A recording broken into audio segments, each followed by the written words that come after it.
Good evening, everyone, and thanks for joining this evening. We're very happy to have with us Professor Mark Steinberg. Mark is the Radford Professor of Law at the Southern Methodist University, Dedman School of Law. And Mark is one of a very small number of the leading securities regulation scholars and academics in the United States. Probably, I think, the most published with about 40 books and over 150 law journal articles. Mark is the editor-in-chief of the International Lawyer and the Securities Regulation Law Journal.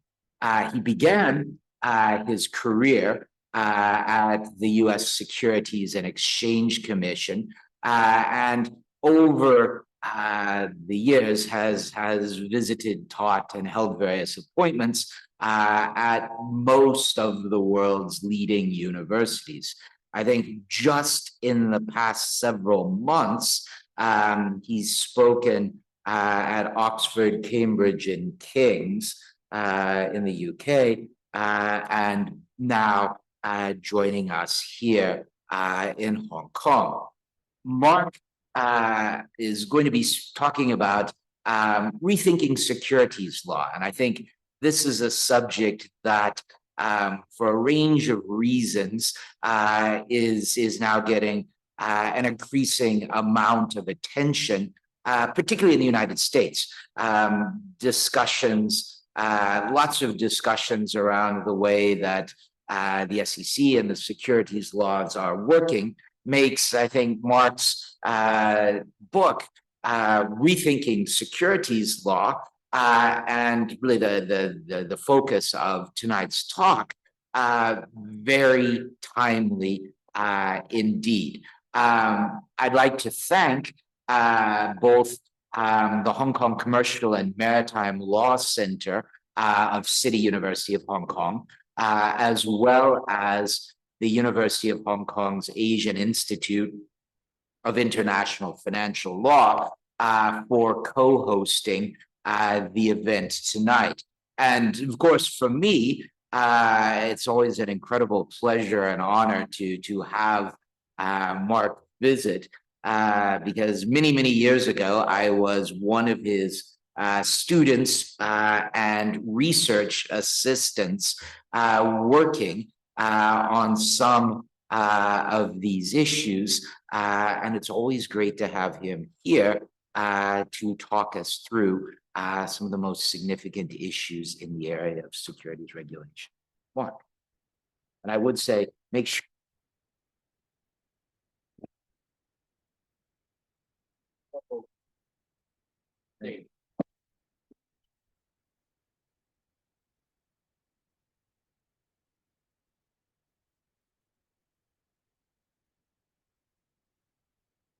Thank you, Doug. I must say, certainly, at least from an academic standpoint, you're the most successful of all my students I've had. And considering that this is my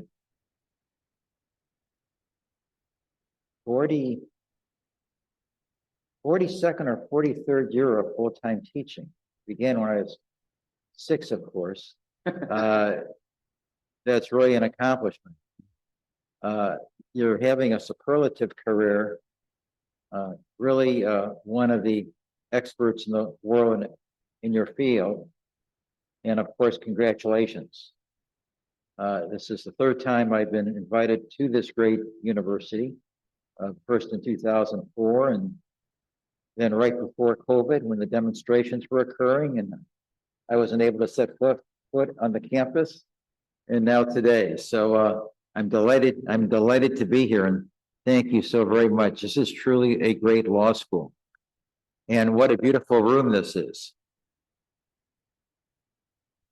My career is basically, from a securities law standpoint, is that I worked at the U.S. Securities Exchange Commission for 4 years. I was an enforcement attorney and then the general counsel's office.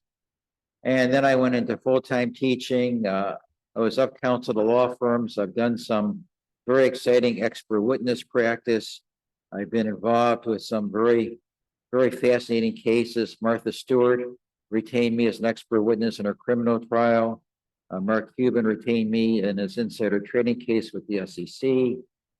University of California retained me as lead plaintiff in the Enron litigation, and a number of others. In fact, the recent opioid litigation, I was retained on by the state attorney generals in the United States. So I've been very fortunate with respect to how my career has really been happening for me. And the key thing is that you do what you can while you can. And I'm still following that approach. I'm working on my next book with Oxford University Press. I'm under contract with it and hope to get it to them in about a year. And what I like to do every day is I either play tennis or I go for a walk. And I like to take a good walk. And sometimes I just listen to music. But what happens during those walks is that I never know what thoughts may come into my mind that I would have never thought of otherwise. For example, I was taking a walk in probably about 2016, 2017, and I was thinking about all the noise about the Sarbanes-Oxley Act and the Dodd-Frank Act and how that's federalized the corporate governance in the United States. And I thought about it and I said, well, that's really an overstatement because the federalization of corporate governance really began really in the early 1900s. And with the Securities Act of 1933 and the Securities Exchange Act of 1934, I walked a little faster and I sat down at my computer and I wrote out a subject matter index or outline, I should say, and then submitted to Oxford University Press and gave me the contract to write a book on the federalization of corporate governance that was published in 2018. And then about a year after that, I was taking another walk and I was saying, nobody has really done anything with really rethinking the federal securities laws. Yes, people have talked about particular issues, but really not since what is called the American Law Institute's Federal Securities Code, which was not enacted, but which was a rethinking the securities laws. And that happened in 1980. I'm thinking to myself, now that's 4 decades later. Of course, whoever does this, it's a daunting task. He or she is going to be criticized in some way or form. But really, I've got 4 decades into this. Maybe I don't know everything, but I think I know enough to do a book on this. And then again, I got home as fast as I could, got a subject matter outlined together and submitted it to Oxford and got the contract. And then it was a type of book, the federalization of corporate governance book, that was a challenge, but it was a very different type of challenge. It was a step-by-step process, and it was not intellectually more or less a really hard project. This was a really hard project because what I tried to do here was to focus on what the securities laws are, what the problems are with the US securities laws, and then how they should be remedied. And I really cover many issues. I cover the exemptions from registration. I cover the registration process, disclosure, which is of course paramount under the US securities law regime. I talk about exemptions not only for issuer exemptions, but for people reselling their securities. I talk about insider trading, mergers and acquisitions, private litigation. And then I have an entire chapter just kind of getting a number of recommendations together with respect to simply rethinking the securities laws. So I was able to travel quite a bit. I was on sabbatical, and then of course COVID hit. So I went home and I had all that time to write. And then fortunately, it lifted sooner in Texas than it did here, much sooner in Texas. And I was playing with one of my former research assistants, tennis. And you know how you get towards the end of a project, you can write a conclusion, you can write maybe a page or two, or you could do something a whole lot more. And I said, Corey, I'm about done with this book. I think I'm ready to finish this up. I'm just thinking, I want your opinion on this. And that is, do you think I should just write another 3, 4, 5 pages and be done? Or do you think I should go through the book and really set forth every single recommendation that I make in the book in the concluding chapter? And he said, I think you should go ahead and in the last chapter, restate what your recommendations are. And I said, well, I figured, okay, why not? And to my surprise, it didn't take me that long to do. I would have guessed it would have taken me 40 hours to do. I think it took me less than 10 going through the book. And if I were to guess before I started going through, I would have guessed I had 25 to 35 recommendations. Well, it ended up that I had around 125. So at least I have a lot of recommendations. Have any of them been adopted yet? The answer is no. But there's certainly recommendations. Unfortunately, the book has been well received. It did win a book award, I should say, from American Book Fest as the best law book in the United States for 2021, which was quite an honor. And it's really the work of my life. It really is. I've been proud of other books and other articles, but I'm going to really say if there's really something that I'm glad that I did, it's really doing this book. And I guess I'll give a piece of advice, and that is, don't ever be afraid of undertaking a project in fear of criticism. I mean, that's like, you have a chance to go for a position or a relationship, and the individual simply does not take that risk. And of course, by not taking that risk, the person does not succeed. And I'm not saying that I always take the risk I ought to, but I'm glad I did this time. And fortunately, I'm very happy with this project. So let me talk about my next book I'm working on now. And this is also an exciting project for me. And whether it's going to be applauded or criticized, I have no idea. And that is in the United States, and I would think to some degree here as well, certainly in the UK, corporate directors and officers are viewed as fiduciaries. We hear about the fiduciary duty of loyalty, the fiduciary duty of care, but then when you look at the legal standards that are applied, to a large degree, they're not fiduciary at all.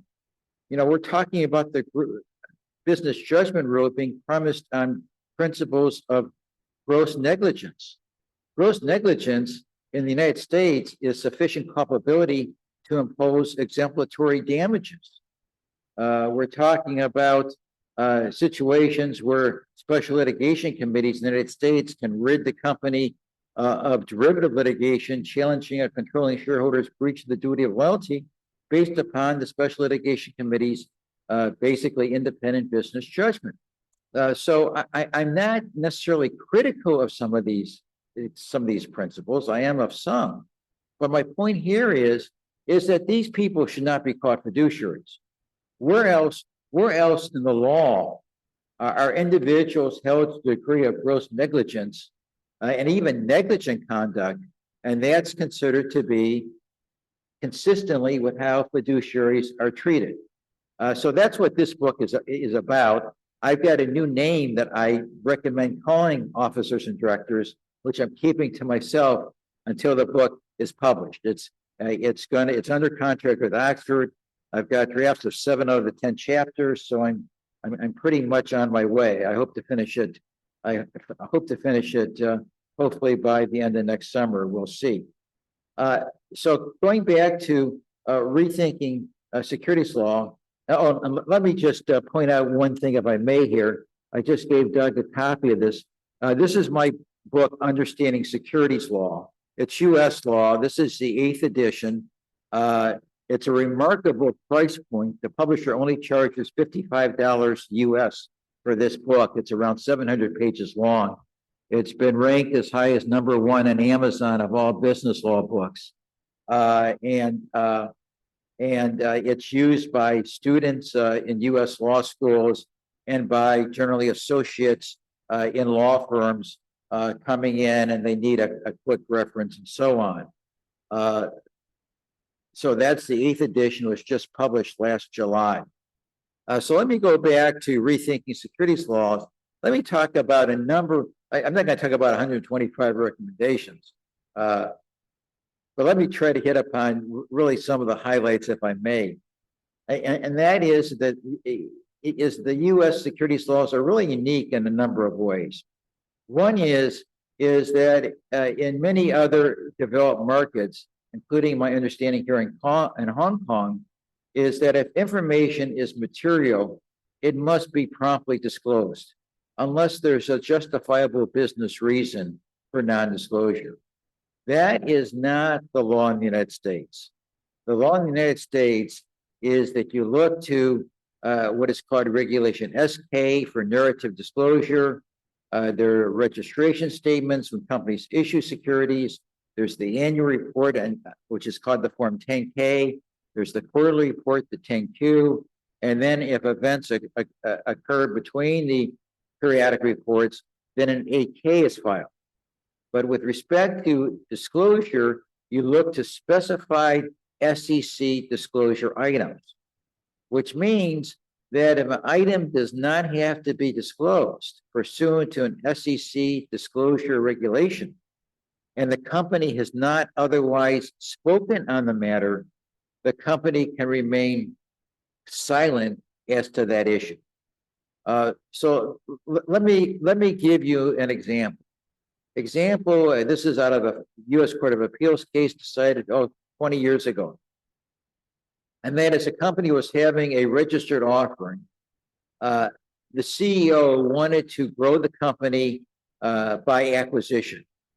The board wanted to grow the company by developing its core business. So the CEO and the board were in strong disagreement. This was never disclosed in the registration statement. The board and the CEO finally got into a situation, and the CEO resigned. The stock went down. Shareholders brought suit. The court said, well, this is material, yes, but there's no SEC disclosure requirement that mandates that this situation be disclosed.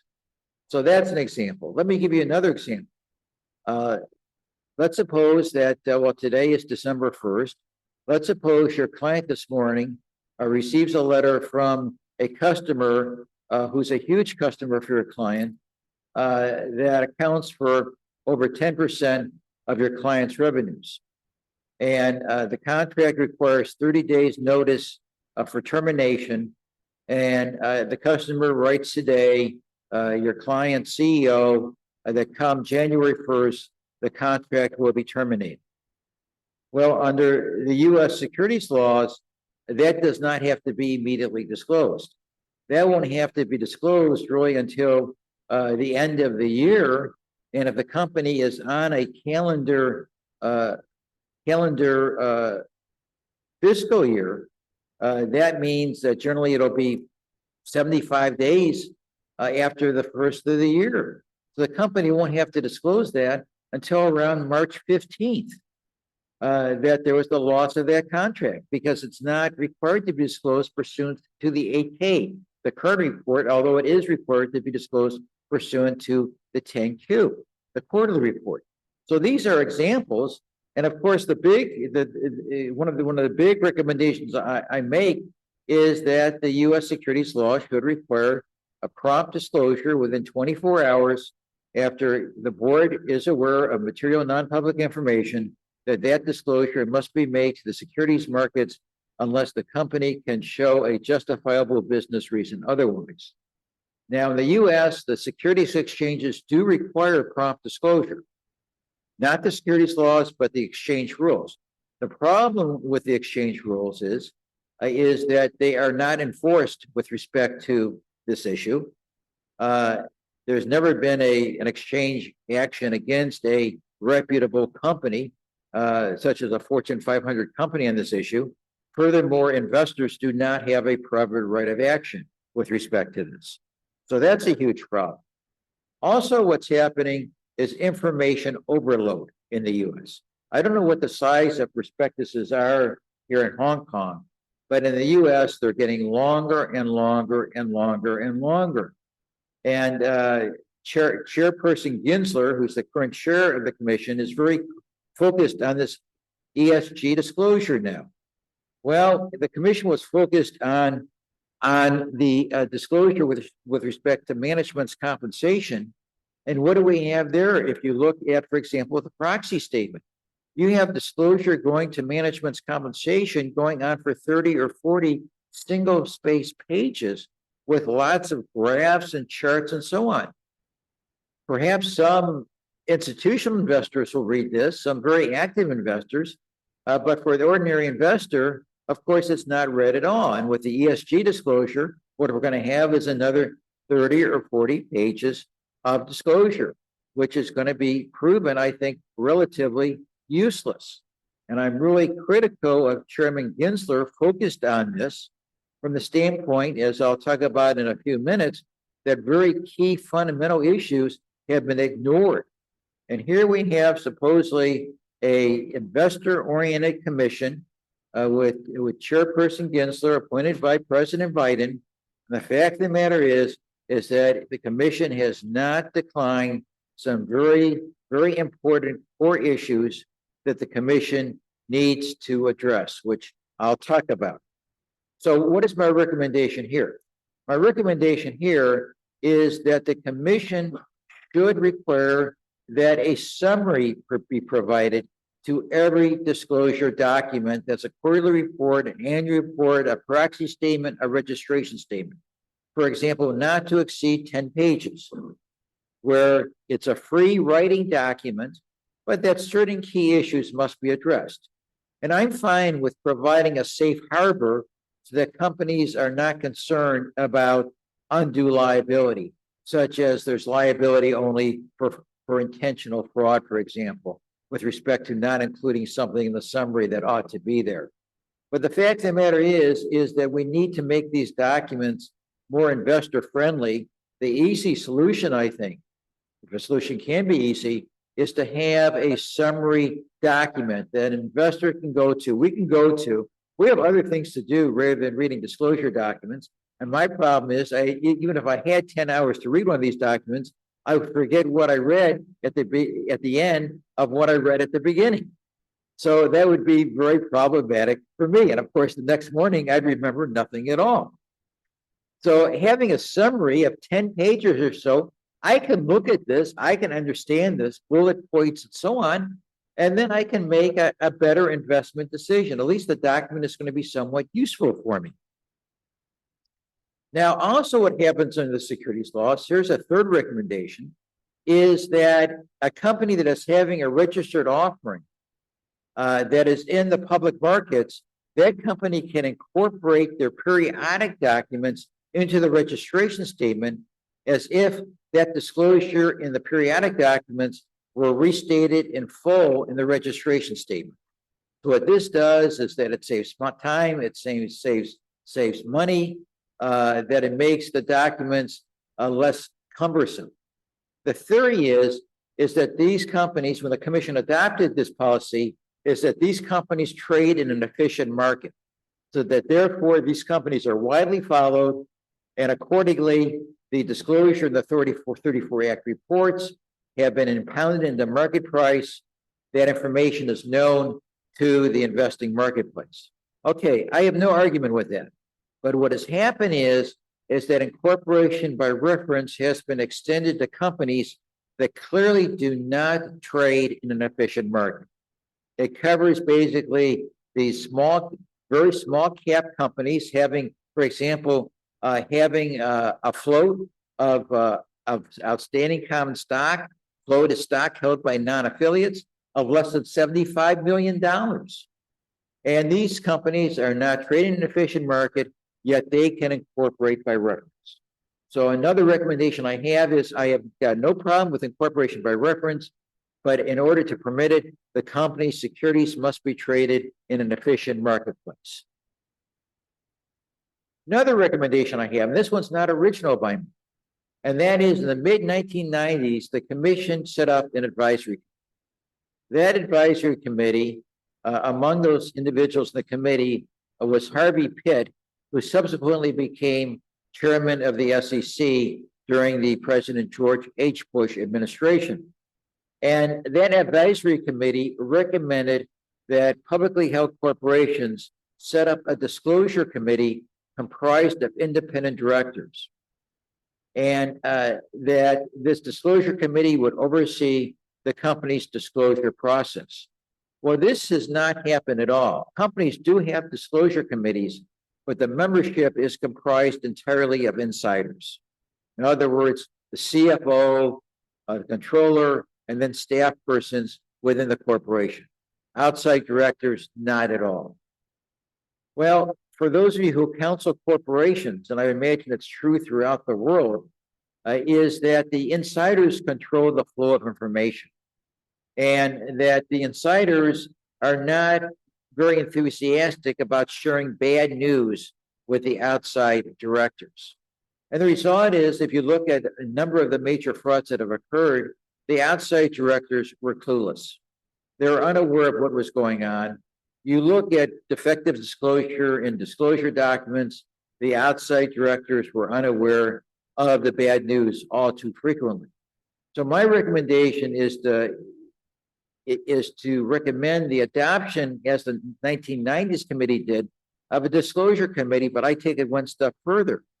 And that is that the disclosure committee hire its own legal counsel. And that legal, because after all, these are outside directors, and they've got other activities, needless to say, other than spending their life doing disclosure at this one company. But they hire a law firm, which is good business for we lawyers, needless to say. And that law firm basically undertake disclosure due diligence on an ongoing basis. And what this does, of course, is that enhances the integrity and the transparency of the disclosure process. And for whatever reason, the companies refuse to adopt this. They have refused to adopt this. If I were an outside director, it's basically, in my view, all gain and no pain. I want to protect myself from liability. I want legal counsel that's beholden to me, not beholden to the CEO who controls who's hired and who's fired, which law firm. I want that law firm to be beholden to the disclosure committee, of which I'm a member. So I can go ahead and undertake the job that I need to and delegate that to a first-rate law firm that will keep me apprised of key material developments. But no, that has not happened. And then I'll tell you what else. And I had a nice talk with a gentleman before speaking today. I'll tell you what else has really bothered me about Chairman Gensler. I find this really, really troubling. And that is, and we're talking about, quote, a liberal Democratic chair who is concerned about investor protection. In 1982, the SEC adopted what is called Regulation FD. And among Regulation FD is Rule 506. And more funds are raised under Rule 506 than under any other exemption or public offering combined in the United States. Over $2 trillion a year are as amount raised pursuant to Rule 506, 506B to be exact. The definition of accredited investor, adopted by the SEC in 1982 when I was at the commission.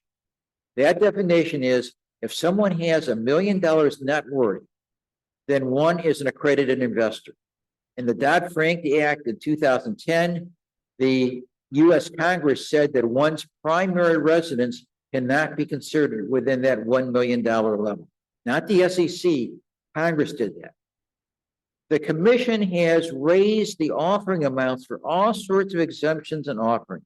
As an example, at the time that Rule 504 was adopted, and that was during Regulation D. In other words, Regulation D right now has two key exemptions, Rule 504 and Rule 506. Rule 506 has no monetary limitation. One can raise $5 billion if an issuer wishes pursuant to a 506 offer. The 504 does have a monetary limit. At the time of the adoption of 504 in 1982, that amount was $500,000. What is it today? $10 million. So in other words, the commission has raised the 504 amount 20-fold, while it has not raised what qualifies one as an accredited investor by 1 cent, in spite of over 4 decades of inflation, which means that somewhere around 12 to 14% of U.S. households qualify. And note that this amount includes irreplaceable assets like one's pension, and the amount of elder fraud that's occurring in the United States. My recommendation is to index that amount from 1982 for inflation, as well as some other opinions I have and recommendations in the book. You would think that a chairperson concerned with investor protection, this would be a bread and butter issue. Is that kind of said here? Bread and butter issue? Kind of a key issue, a core issue that one would address first thing. First thing, nothing yet. And we're now over 3 years into President Biden's term. I'm really getting on my soapbox now. I know we're not in Hyde Park, we're in Hong Kong. And what is happening with this? What is happening inadvertently by the commission, and the commission must know, is the commission is heaping on more and more requirements upon publicly held companies. Well, what is the impact of that? Is that privately held companies look in the mirror, and of course they say, it's far better that we maintain our privately held status. So what do we have now? We have over 1,000 unicorns in the United States that have over $1 billion valuation, these companies are privately held with no mandatory disclosure. And the commission has done nothing to address that issue. Nothing. So that's another example where Chairman Gensler has utterly failed, in my view. And this is discussed in my book. Let me just talk about insider trading and stop there. The U.S. securities laws with respect to insider trading are a disaster. I could give a separate talk on that. No other system in the world has adopted. I gather what's adopted here is the access approach from what I've read, and that is if one has unequal access because of one's position, one's employment, and so on, then one cannot trade on that information or convey that information to others. That's not the law in the United States unless it involves a tender offer. That's the only exception. Otherwise, it's based upon what is called a breach of fiduciary duty or a relationship of trust and confidence that triggers the disclosure obligation to disclose to the marketplace or to abstain from trading. So what I do is recommend that the United States adopt an access approach. I know the EU goes to a parity of information approach. I personally like the access approach as well. But there's another, and I'll end it with this, there's another big recommendation I make, and it's this, is that directors and officers can trade. And when they trade, they must disclose that they've traded 2 days after they trade. So in 2 business days. So in other words, today is Friday. If an officer or director were to trade in the company securities, then they must file a report, if this were the rule in Hong Kong, by Tuesday with the Hong Kong Securities Authority. Of course, insiders cannot trade on material non-public information, but we know, of course, that insiders know a whole lot more than we do. We buy stock in Merck or Moderna or American Airlines or United Airlines or Cathay Pacific. We know that those insiders have a whole lot more knowledge about the company than we do. I'm not saying they shouldn't trade. What I do say is this, is if they are fiduciaries, why are they at the front of the queue? They are first in line. And of course, we know how the market reacts when there's insider selling or insider buying. The market reacts. They're first in line and they're fiduciaries. What I say is, you're fiduciaries. Although my next book will say they're not really fiduciaries. And because of that, I've got no problem with you trading. But what you've got to do is go to the back of the queue. Go ahead and file with the Securities Authority. Say, I intend to buy 10,000 shares, or I intend to sell 10,000 shares, for example. File it with the Securities Authority. And then the following day, that individual can go ahead and engage in the trade after the marketplace is apprised of that information. A very simple fix here. But yet, Congress and the regulators refuse to take any measure on this at all, even though it's clear that insiders have an advantageous benefit to the detriment of investors in the marketplace as a whole. So I'll stop there. Thanks very much. Thank you. Thanks for that, Mark. And actually, I want to, before I open it to questions or comments from the audience, I really wanted to pick up on two things. The first is this question of publicly held versus privately held companies. From the standpoint of rethinking the securities laws, is this something that is a fundamental issue that needs to be addressed, or is there's some reason why it's actually not objectionable to have large numbers of very large companies with relatively not that well off investors that are excluded from the framework? How have we gotten there, and how should we go on from there? So that's one question, which I think this is a big question when we think about the securities laws and the actual nature of the market. And this question of private versus public companies and how or whether we differentiate is a key one. The second one really relates to, I think, something that we've seen with the commission, certainly in this administration, and that is the inability to legislate in the United States. From the standpoint of rethinking or reforming securities laws, is there actually any possibility of making legislative changes that might be effective, or is the sort of current path of what is often called regulation by enforcement the only way available? Well, with respect to the first question, and let me also say, I want to thank Flora very much for all your help through the years. Thank you so very much. Very much appreciate your courtesy and help. I think your question really goes to whether you believe in the mandatory disclosure framework. And that depends upon each system itself. And the feeling with the unicorns and Rule 506 is that we're dealing with sophisticated investors of financial means, and these individuals can bargain for adequate disclosure. If one believes that, then the response is that it's working just fine.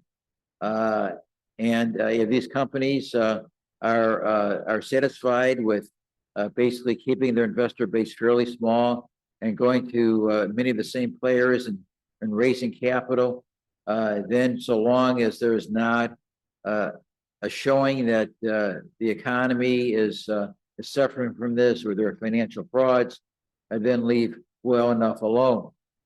The other side of this is that as we see with the commission adopting more and more disclosure in the public offering regime, this, of course, has sailed publicly held companies with excessive costs at times.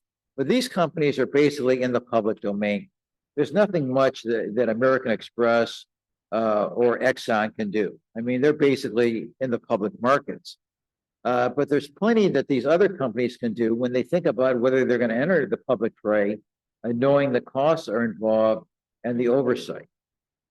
My concern, of course, is that this voluntary disclosure does work, but it's clear that the opportunities for fraud is far more. In other words, the non-disclosure of adverse information. I think the incentives to remain silent and present a picture not so bad and so on is much more likely in a privately held disclosure regime. I am one who is not nearly as enforcement oriented as I once was, but I do believe in the public markets, and I am concerned about there being the private markets with the capitalization that they have now. This is not what Rule 506 was intended for when it's passed. And today, what we have is basically, I think, $2.3 trillion in 2022 being raised pursuant to Rule 506B, more than what's raised in the public markets. And to me, this is concerning. With respect to regulation by prosecution, the SEC has been weak as far as its enforcement with respect to publicly held companies. What we see is the commission fining publicly held companies millions of dollars, many times not going back to investors, but going to the U.S. Treasury, which means that we as shareholders are paying for that without the naming of insiders. And then what we have are commission clear findings of fraud, and where the settlement that is reached is based upon negligence. So let me give an example of an enforcement proceeding a couple of years ago, the Under Armour proceeding. Is Under Armour a brand that's known here in Hong Kong? Okay, so here's Under Armour proceeding. What Under Armour did was basically pull forward contracts into the present month that were going to be delivered. The goods were going to be delivered the following month, so it could recognize revenue in the current month to meet analysts' forecasts of its earnings. So they had to give incentives to their purchasers to take the goods now rather than a couple of months, and that way they're able to make analyst forecasts until eventually this strategy did not work. And this is what the commission says, and I quote, Under Armour's use of pull forwards, that's what the term is called, created an opportunity, I misstated there, quote, Under Armour's use of pull forwards created an uncertainty or event that was known to Under Armour's senior management and was reasonably expected to have a material effect on the registrant's future revenues. So here, by the commission's own language, the commission says that senior management knew of this impropriety. And what was the settlement? The settlement was only the company was named, paid a penalty of $9 million for a negligence violation. This is what is going on. In other words, the small players, yes, those directors and officers are sued by the commission and so on. The small broker dealers, yes. Fining big companies, yes. But going after the directors and executive officers, rarely, unless those individuals engage in outright fraud like stock manipulation or insider trading. But query, if that's a term that I may use here, I wonder, what's really worse? And I'm asking a question here. An insider profiting, let's suppose, by $5 million by engaging in an insider trading him or herself, or knowingly permitting material false information to get onto the public markets, whereby thousands of investors buy stock on that and suffer losses of $50 million when the truthful information is revealed. And yet with the latter, the commission is doing nothing. And this is under Chairman Ginsburg. again. And here's a most recent one, Newell. Now you really got me on my soapbox now, God. This is Newell. Newell makes paper mate pen. Okay, so they make writing products among other things. This one just came out. So I'm not talking about ancient history 2 years ago. This one just came out a few months ago. Quote, oh, Newell is the company, New York Stock Exchange company, Polk, P-O-L-K is the CEO. This is quote, Newell and Polk took actions that increased the company's publicly disclosed core sales growth that were out of step with Newell's actual but undisclosed sales trends, allowing the company to announce strong or solid results in quarters it internally described as disappointing due to shortfalls in sales. And then the associate director of the SEC's enforcement division states in an SEC press release about this case, quote, today's order finds that Newell's former CEO, this is Mr. Polk, issued an instruction to scrub the company's accruals after he learned that the company was projecting a massive and disappointing miss for the quarter. So here, the associate director of enforcement says that the CEO basically engaged in fraud. What happened? The commission did have the nerve to actually name the CEO. And he agreed to a cease and desist order based upon negligence and paid a $110,000 fine. This occurred over a period of years. And what was his annual compensation? $17 million. So that is like, let's suppose let's suppose an individual makes $100,000 for the last 5 years. What Mr. Polk's money penalty was roughly $6,000. That's about what it was. And again, this was an entry of a cease and desist order based upon negligence.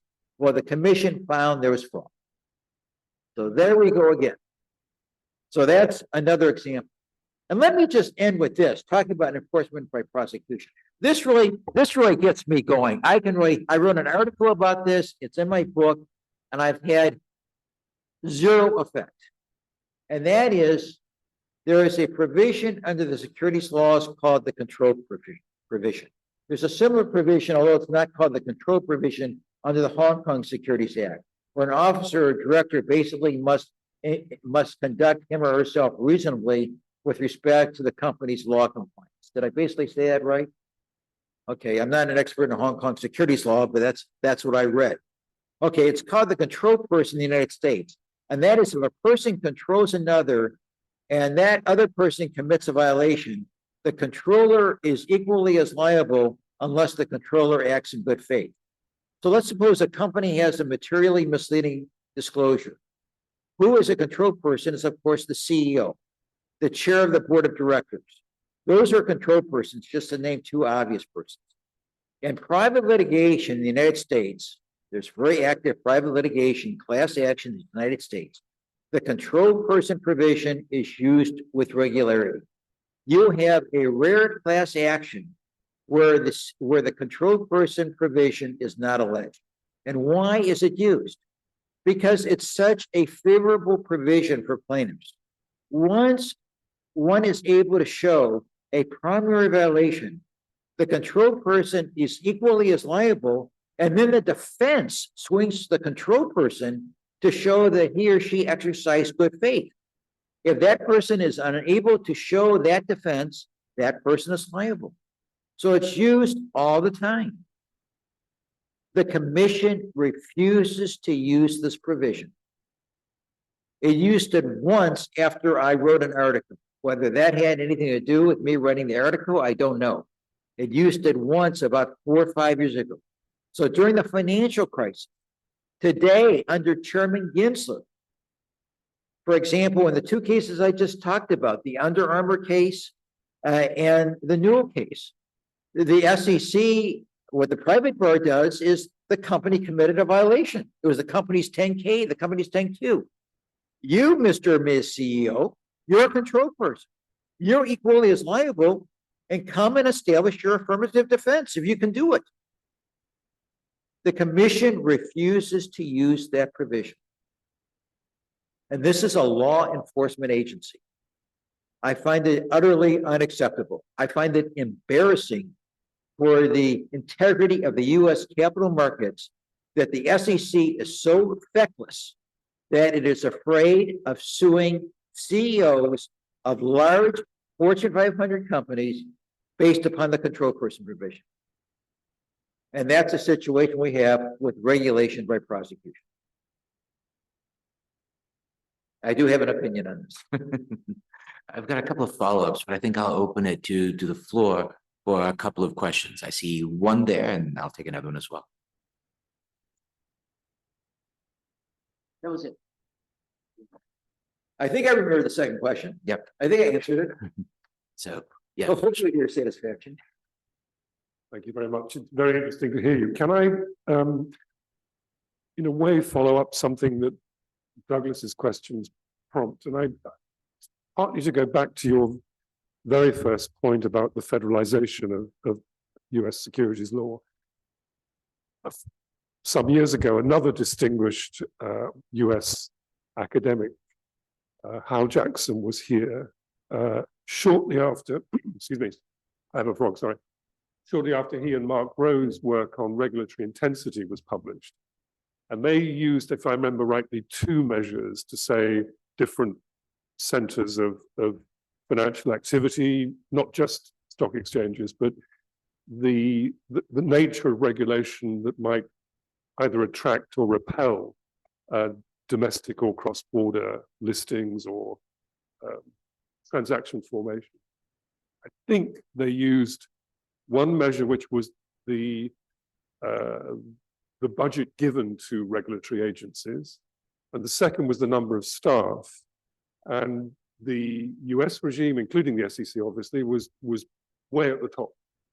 And in spite of that burden, regulatory intensity, people attracted more than anywhere else to the US capital markets.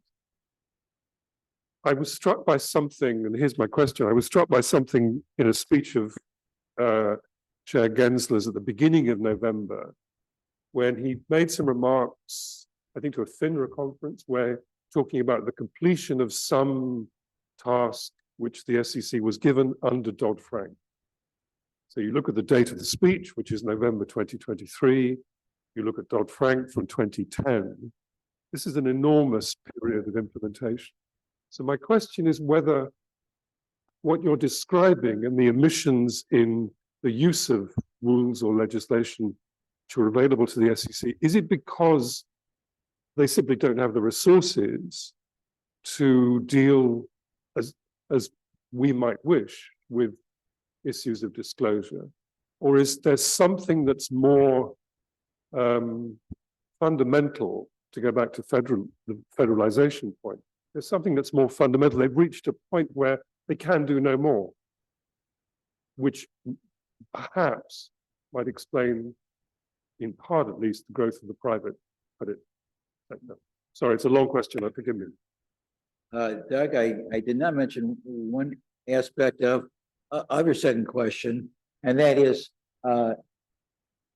what about basically what you're asking is about legislation in the United States?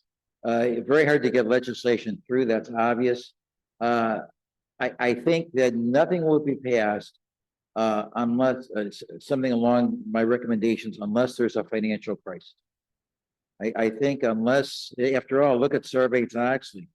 Sarbanes-Oxley occurred in 2002, following shortly after the Private Securities Litigation Reform Act of 1995 and the national, what's called NISBA, which both those acts really favored business. And here in 2002, we had President George W. Bush, a Republican pro-business president. We had at least one of the houses controlled by Republicans. And then, of course, we had massive financial scandals. And we had the enactment of the most pro-federal corporate governance legislation, at least since the Exchange Act of 1934. So I think for anything to be done, it's going to have to be that type of situation. Not that I'm wishing for it, but I think we get any type of reform through the Congress, it's simply not going to happen. With respect to your question, sir, the SEC has been criticized by with the staffers. The staffers go in, they work at the commission for a few years, and they have, of course, there are some career people. In the United States, most of them, they have their objectives set on going to a Sullivan and Cromwell, to going to those large premier law firms and making a ton of money, or going to industry, or going in-house. And of course, if you lead with enforcement actions, the feeling is, or very regulatory conduct, then that may make the staffer not so attractive to their future employers. Basically, the issue of the revolving doors, it's called. I understand that argument. I disagree with that.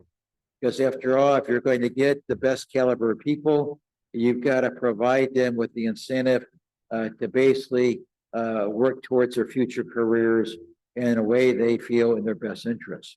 Where I lay the blame is with the commission itself. In other words, the composition of the commission. This is one of the chapters of my book. And that is, when you look at the composition of the commission, the commissioners generally come from large law firms, from business, once in a while from Capitol Hill. We do have 2 individuals from Capitol Hill. But basically, they come from the industry or individuals who represent the industry in some form. And what's the best example I can give? The best example I can give is that the plaintiff securities bar in the United States is very sophisticated. You simply do not run these cases, be able to undertake these types of massive securities class action cases, and be able to get settlements of millions of dollars without having a very well-run, sophisticated, effective law firm working diligently and creatively. How many SEC commissioners have been appointed from the investor bar since the beginning of the securities laws in the SEC in 1934? The answer is 0. Not one member from the investor bar has ever been appointed to the SEC. So in other words, the commissioners are doing the best job they can. They're honest people. They're very successful people. They see things differently. How many individuals have been appointed that have worked as general counsel of labor unions, of pension funds, from, for example, from Kilpers, the largest pension fund, I gather, in the United States? These are sophisticated people. How many of those individuals ever been appointed a commissioner of the SEC? Never. And what's the result? You get a commission which has a very set philosophy. And this occurs under both Democratic and Republican administrations. So yes, I think resources are an issue, but I think what's more of an issue is the tone set up at the top. And the commission's tone is, let's not mess with insiders of big business. We can go ahead and do all the disclosure we want, but if we have misbehavior by these mega big companies, what we're going to do is simply fine Bank of America $16 billion. $16 billion during the financial crisis. $16 billion without naming one insider. Imagine Bank of America all by itself committed a massive fraud, acting as an entity without any human direction, without one insider name. And this was under a Democratic administration with a former U.S. attorney from the Southern District of New York. She refused to institute the control person provision and name a single insider. So I think the tone is set at the top, and it's deficient. So the growth of the private market is largely a function of that. Well, I think the private bar would function in any event because there's money to be made and lots of it. In other words, for those, let me give you the huge example. In the Enron litigation, the plaintiff's bar did a fantastic job, incredible, The plaintiff's bar, on behalf of investors, recovered $8 billion. $8 billion. What were the attorney's fees in that case? $700 million. $700 million, less than 10% of the settlement, but we're still speaking $700 million. So, of course, in a capitalist society, when there's money to be made, the law firms are out there trying to make money. So, irrespective of what the SEC does or does not do, the private bar will be as active as it possibly can. I think we've actually come to the end of our time, and I think that topic around the nature of the commission and the importance of tone from the top is a very good one to leave on. Mark, from my standpoint, you've definitely left me some things to think about, particularly in the context of some of these private market issues. And with that, maybe I could ask everyone to join me in thanking Mark for a very interesting. Thank you for having us. Thank you.